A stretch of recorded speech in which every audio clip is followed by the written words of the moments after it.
Bien, bonjour à tous. Juste une petite dernière vérification, c'est OK.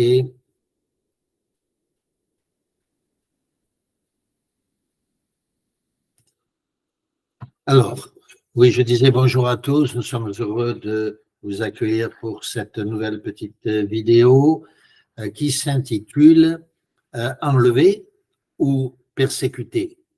Telle est la question. Alors, avant d'aller plus loin, bien entendu, dans le commentaire, je vous propose une lecture tirée du deuxième livre des martyrs, Maccabées, au chapitre 7. Donc, j'en fais la lecture, et puis ensuite, bien sûr, nous allons commenter brièvement cette lecture. Cette lecture est un tout petit peu longue, mais je suis persuadé que vous l'apprécierez. Il s'agit de l'exemple d'une mère et de ses 7 enfants qui ont été persécutés et mis à mort. Alors je lis le texte. Or il advint aussi que par ordre du roi, on voulut, en les déchirant à coups de fouet et de nerfs de bœuf, contraindre 7 frères qu'on avait enlevés avec leur mère à manger de la chair interdite de porc. L'un d'eux, prenant la parole au nom de tous, dit: que demandes-tu? Que veux-tu apprendre de nous? Nous sommes prêts à mourir plutôt que de transgresser la loi de nos pères. Alors, je fais une pause juste pour préciser un petit peu le contexte. Nous sommes à l'époque, bien sûr, de l'Empire grec. Pendant ces années qui ont précédé la venue de notre Seigneur Jésus-Christ, la période du temps de cet antéchrist, que l'apôtre, que Jésus-Christ lui-même d'ailleurs mentionne en lui disant, rappelez-vous les choses écrites par Daniel le prophète, Antiochus donc Épiphane, qui a tellement persécuté et martyrisé les Juifs avant la venue donc de notre Seigneur Jésus-Christ. Donc nous reprenons la lecture. Le roi Courroucé commanda de mettre le feu sur le feu des poêles et des chaudières, et aussitôt qu'elles furent brûlantes, il commanda de couper la langue de celui qui avait parlé. Puis, après avoir enlevé la peau de sa tête, de lui couper le bout des pieds et des mains. Devant sa mère et ses autres frères, lorsqu'on l'eut mutilé, il commanda qu'on le mène vers le feu, respirant encore, et qu'on le fasse rôtir. Pendant le temps assez long où la vapeur s'exhalait de la poêle, sa mère et ses frères s'encourageaient mutuellement à mourir avec courage, disant: le Seigneur Dieu voit la vérité et il sera consolé en nous, comme Moïse l'a révélé dans son cantique, où il porte témoignage et dit: il sera consolé en ses serviteurs. Le premier étant mort de cette manière, on livra le second au fourneau et à la dérision. Et après lui avoir enlevé la peau de la tête avec les cheveux, ils lui demandèrent s'il voulait manger du porc avant d'être torturé dans tous les autres membres de son corps. Or il répondit dans la langue de ses pères et dit non, à cause de quoi il subit aussitôt les mêmes tortures que le précédent. Au moment de rendre le dernier soupir, il dit: scélérat que tu es, tu m'ôtes la vie présente, mais le roi de l'univers nous ressuscitera pour la vie éternelle, nous qui mourrons à cause de ses lois. Après celui-là, on insulta le troisième, on lui demanda sa langue, il présenta aussitôt, et il étendit ses mains sans hésiter. Il dit courageusement: je les tiens du ciel, mais à cause de la loi de Dieu, je les méprise et j'ai l'espérance que par la volonté, sa volonté, je les recouvrerai un jour. De sorte que le roi et les siens admiraient la fermeté de ce jeune homme et son mépris des souffrances. Celui-là mort, on tourmenta le quatrième des mêmes tortures, et au moment d'expirer, il dit: heureux qui meurt de la main des hommes pleins de l'espérance qui vient de Dieu. Dieu le ressuscitera. Et pour toi, tu ne ressusciteras pas à la vie. Le cinquième vint ensuite et on le tortura également.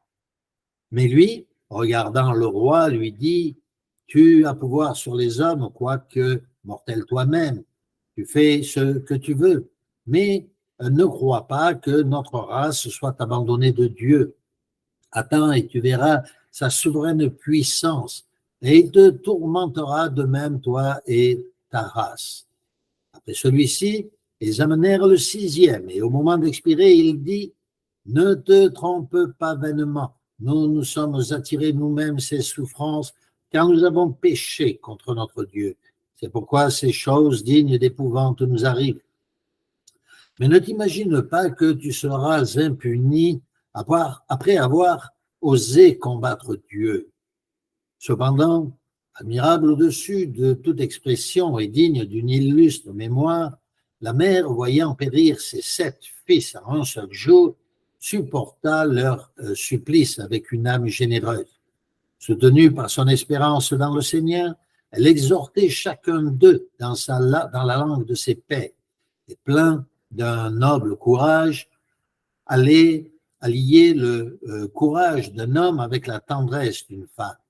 Elle leur disait, je ne sais comment vous avez été conçus dans mes entrailles. Ce n'est pas moi qui vous ai donné ni l'esprit ni la vie. Ce n'est pas moi qui ai assemblé vos membres. C'est pourquoi le Créateur du monde, celui qui fait l'homme dès sa naissance et qui a trouvé l'origine de toutes ces choses, vous rendra dans sa miséricorde l'esprit et la vie, parce que vous vous méprisez vous-même pour l'amour de sa loi. Cependant, Antiochos, se croyant insulté et méprisant la voix qu'il reprenait, comme le plus jeune survivait, non seulement il le tenta par ses promesses, mais voulut le persuader par ses serments qu'il le ferait riche et heureux s'il abandonnait la loi de ses pères. Il serait son ami et lui confierait de grands emplois.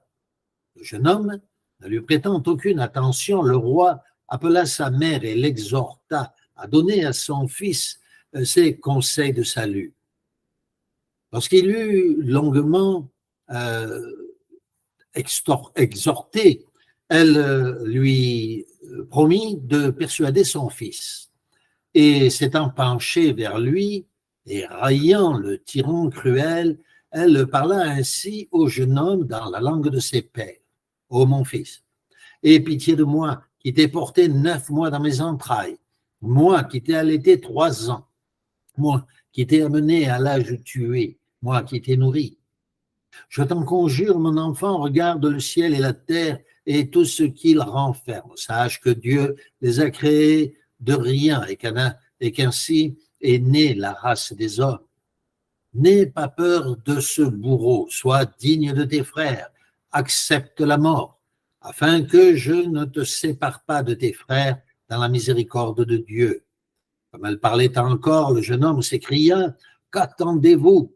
Je n'obéirai pas aux ordres du roi, j'obéis à la loi qui a été donnée par Moïse à nos pères. Et toi, auteur de tous les maux des Hébreux, tu n'éviteras pas le bras du Seigneur, car c'est à cause de nos péchés que nous endurons ces souffrances. Et si par ses châtiments et sa répression, le Dieu vivant nous a montré un moment sa colère, il ne tardera pas à se réconcilier ses serviteurs. Et toi, impie, toi le plus scélérat de tous les hommes, ne t'enorgueillis pas vainement à t'abandonnant à de folles espérances, en levant la main contre les serviteurs de Dieu, car tu n'as pas encore échappé au jugement du Tout-Puissant qui te surveille. En ce moment, mes frères, après avoir subi une courte peine, sont entrés dans la vie éternelle, grâce à l'alliance de Dieu. Et toi, par le jugement de Dieu, tu porteras le digne châtiment de ton orgueil.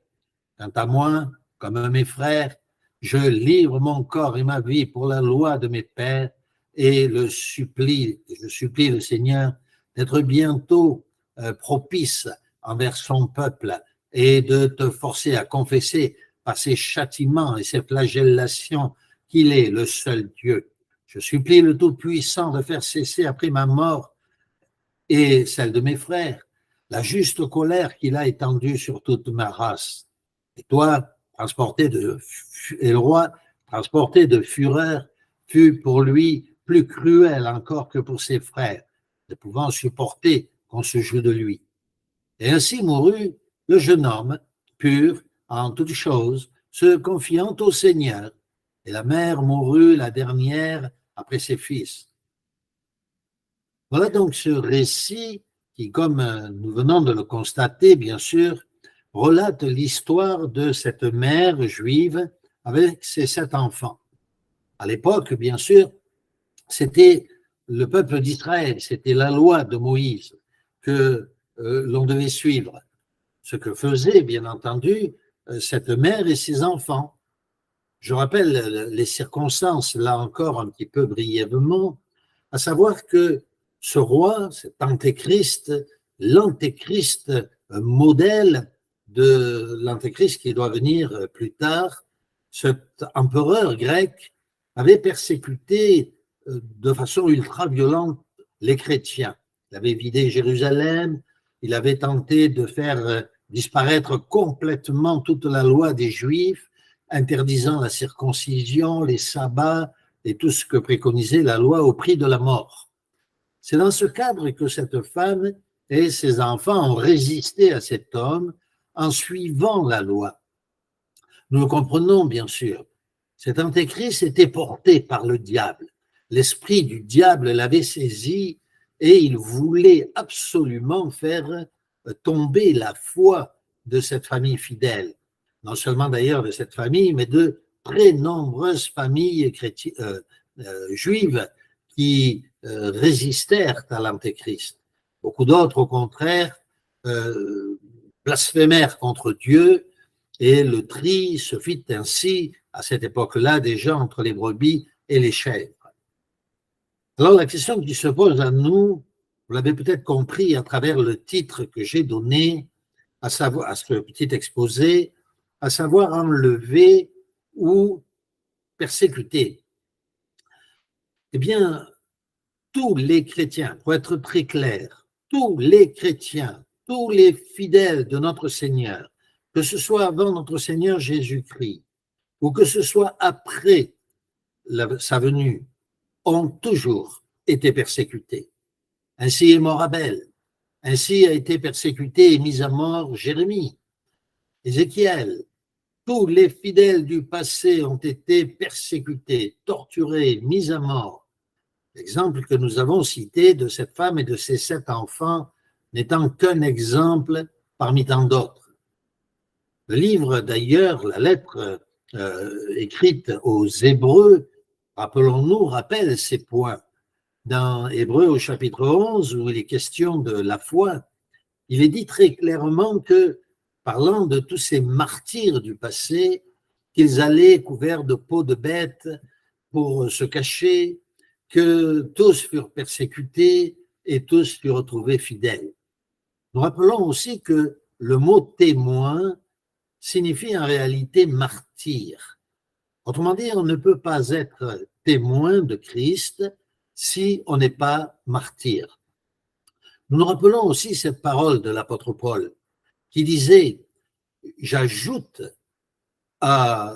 au corps de Christ sur la terre, bien sûr, son Église, j'ajoute au corps de Christ les souffrances qui manquent à son corps. » En effet, de la même manière que le Christ a été cloué à la croix, persécuté, lui, notre exemple parmi tous les exemples, et mis à mort sur cette croix, il fallait aussi que toute l'Église, c'est-à-dire le corps de Christ, soit persécuté lui aussi et mis à mort.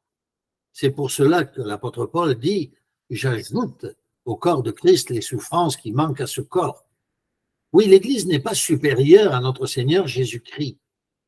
De la même manière que le corps de Christ a été pendu à la croix, de la même manière, il faut absolument que le corps de Christ soit lui aussi cloué, entre guillemets, bien sûr, à la croix. C'est-à-dire que le sang des martyrs coule. Rappelons-nous aussi que dans le livre de la Révélation, ceux qui sont sous l'autel, les âmes des justes qui sont sous l'autel, sont décrites comme étant les martyrs qui ont été mis à mort. Et que dans Révélation, toujours au chapitre 20, il est parlé de ceux qui ont part à la première résurrection, et il est dit, c'est ceux qui ont part aux souffrances de Christ, c'est ceux qui ont été égorgés pour le nom de notre Seigneur Jésus-Christ. Rappelons-nous dans de Timothée, au chapitre 3, verset 12, ce qu'il est dit concernant ces gens qui nous disent, ces faux chrétiens, qui nous disent l'Église sera enlevée pour ne pas connaître la tribulation. Quelle honte d'entendre de telles choses.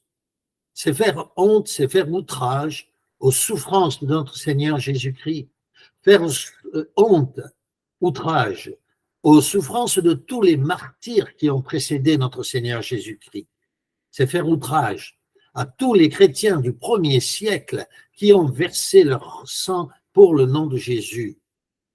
Alors ces hommes nous disent, mais le Seigneur nous a dit, vous n'êtes pas des hommes de courroux, et c'est pourquoi nous ne passerons pas la grande tribulation, nous serons enlevés avant, parce que nous ne sommes pas des hommes de courroux. Oui, mais alors, la question se pose là encore. Tous ces martyrs d'avant la venue de Jésus, les apôtres qui ont été tous mis à mort, étaient-ils dignes du courroux de notre Seigneur Jésus-Christ? Notre Seigneur Jésus-Christ était-il digne du courroux de son Père? C'est une honte d'entendre de tels propos, de tels blasphèmes. En réalité, toute l'Église doit passer par la persécution, et c'est pourquoi, comme je vous le disais, l'apôtre Paul, écrivant sa deuxième lettre à Timothée au chapitre 3, verset 12, affirme « tous ceux qui veulent vivre pieusement en Jésus-Christ seront persécutés. » Et il nous explique, Jésus lui-même nous dit au chapitre 5, verset 10 de Matthieu, « Heureux ceux qui sont persécutés, heureux ceux qui sont persécutés pour la justice, car le royaume des cieux est à eux. Heureux serez-vous lorsqu'on vous outragera, qu'on vous persécutera, qu'on dira faussement de vous toutes sortes de mal à cause de moi. Réjouissez-vous et soyez dans l'allégresse, parce que votre récompense est grande dans les cieux. » Notez, votre récompense sera grande dans les cieux, et non pas sur la terre, dans les cieux, car c'est ainsi qu'on a persécuté les prophètes qui étaient avant vous. Et comme j'allais le dire, l'apôtre Paul explique le pourquoi de ces gens qui nous disent l'Église sera enlevée avant la grande tribulation. Ils ont fait des vidéos, des films de toutes sortes. L'apôtre Paul nous dit pourquoi le diable permet une telle chose, pourquoi il a poussé de tels esprits à dire de tels blasphèmes. Dans Galates au chapitre 6, verset 2, il nous dit « Ceux qui veulent se pavaner dans la chair, vous contraignant à vous faire circoncire uniquement afin de ne pas être persécutés pour la croix de Christ. » Alors il est vrai que dans ce texte, l'apôtre Paul parle particulièrement des judaïsants, n'est-ce pas? Mais les choses n'ont pas changé aujourd'hui. Ces chrétiens qui veulent nous contraindre à suivre leur faux évangile, un évangile de paix, de sécurité en ce qui les concerne eux particulièrement, le font uniquement afin de ne pas être persécutés pour la croix de Christ. C'est pourquoi, vous qui nous écoutez, et j'en suis persuadé qui aimez le Seigneur, et c'est pour ça que vous nous écoutez, soyez courageux et forts. Rappelons-nous l'exemple de cette femme et de ces 7 enfants, la manière dont ils sont allés à la mort victorieusement, car la victoire du chrétien se trouve dans la mort. Parce que dans la mort, c'est là qu'on montre réellement qui l'on est, de quelle manière on s'oppose réellement au diable et au monde. Je le répète, cet esprit de l'enlèvement avant la grande tribulation enseigné par ces églises particulièrement ces églises évangéliques, est en réalité un enseignement diabolique qui n'a rien à voir avec l'enseignement de la parole de Dieu, comme nous venons de le démontrer. Préparons-nous au contraire à l'assaut final. Fortifions-nous, étudions la parole de Dieu déjà aujourd'hui. Acceptons les critiques, les insultes, les persécutions d'où qu'elles viennent, et que le Seigneur nous donne le courage, la force et la résistance nécessaires pour hériter du royaume céleste.